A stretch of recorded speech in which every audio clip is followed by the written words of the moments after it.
Check होगा, but उसके पहले आपका काम है ये मशीन को चेक करके इस पे टैग लगाना। ये सारी चीजें क्या है, सही है, हम लोग इस मशीन से जो है कि काम को कर सकते हैं। ठीक है, तो ये सारा प्रिकॉशन मेजर आपके परमिट टू वर्क में रहता है, पीटीडब्ल्यू में रहता है, and you have to check. आपको उसको चेक करना है और चेक करके उसको सब चीजों को क्या करना है, इम्प्लीमेंट करा लेना है। ये काम होता है आपका। अब यहाँ पे आइए, जो लास्ट हमारा ऑप्शन होता है, अब काम कराने के लिए चलते हैं। अब ऑपरेटर साहब आ जाएंगे, साइट हमारा जो है कि 9 बजे से शुरू होगा। अब ये देखेंगे कि जो प्रिकॉशन मेजर यानी जो पीपीज इनके लिए अलर्ट किया गया है वो जो है कि ये पीपीज पहने हैं कि नहीं। तो सबसे पहले हम लोग क्या करेंगे, इनको पीपीज पहना लेंगे। ठीक है, पीपीज पहना दिए। अब पीपीज पहना करके उसके बाद हम लोग इनको क्या करेंगे, टीबीटी दे देंगे, या टीबीटी दे करके तब पहना, कभी भी करो कोई दिक्कत नहीं। तो टीबीटी दो, टीबीटी दे करके और तब जो है कि लास्ट में जा करके हम इनसे काम को कराएंगे। ठीक है, तो हमने क्या दिया, पीपीज दे दिया। हमने पीपीज के बाद फायर एक्सटिंग्विशर को भी यहाँ पे इंस्टॉल करके रखा। फायर एक्सटिंग्विशर, अगर मान लो कि हम लोग यहाँ पे वेल्डिंग करते हैं, वेल्डिंग करने के दौरान क्या होगा कि ड्रॉपलेट अगर इस पे आकर के लग जाते हैं तो इसमें क्या होगा कि फायर होगा। हमारे पास होना चाहिए ना, ये फायर एक्सटिंग्विशर हमारे पास होना चाहिए। फायर एक्सटिंग्विशर के साथ में फायर वॉचर भी होने चाहिए। चलाएगा कौन, ये तो चलाएंगे नहीं, चलाएंगे ही ना, ये तो वेल्डिंग का काम कर रहे हैं, पता नहीं कहाँ सुलग रहा है, क्या हो रहा है, इनको तो कैसे पता है, ये अपने काम को करेंगे। लेकिन ये जो पर्सन होगा इसका काम होगा कि पूरे साइट को चेक करेगा, देखेगा कि कहाँ पे फ्लामेबल जो मटेरियल है वो सारी चीजें जो है कि सही है, वहां पे अगर ड्रॉपलेट है तो सुलग रहा है कि नहीं सुलग रहा है। एंड इट्स रिस्पॉन्सिबिलिटी, इनकी जो रिस्पॉन्सिबिलिटी है कि वो क्या करे, जाकर के चेक करे। अगर सुलगता है तो अब क्या करे कि वहां पे फायर एक्सटिंग्विशर से कुछ है कि बुझाने का काम करे। आई बात समझे ना। इसके बाद जो है कि देखो, अब यहाँ पे ये फायर एक्सटिंग्विशर लेकर के रहेंगे आग को बुझाने के लिए। काम खत्म हो जाएगा, उसके कम से कम आधे घंटे बाद ये क्या करेंगे, ये जो है कि वहां से उस साइड को छोड़ करके जाएंगे।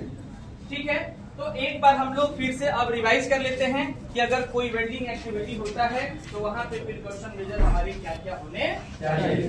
जैसे देखो, ये आप लोग का वेल्डिंग एक्टिविटी अब शुरू होने वाला है।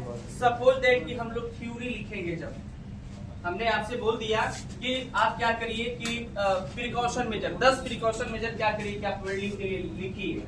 तो वेल्डिंग के लिए जब प्रिकॉशन मेजर लिखोगे तो वहां पे सबसे पहले साइट का ऑब्जर्वेशन करेंगे। क्या करेंगे, साइट ऑब्जर्वेशन, पूरे साइट को देखेंगे। अगर इस साइट को देखोगे तो उधर जो कि आपका सामान पड़ा हुआ है, फिर उधर सामान पड़ा हुआ है, उधर सामान पड़ा हुआ है, काफी पुअर हाउसकीपिंग यहाँ पे है।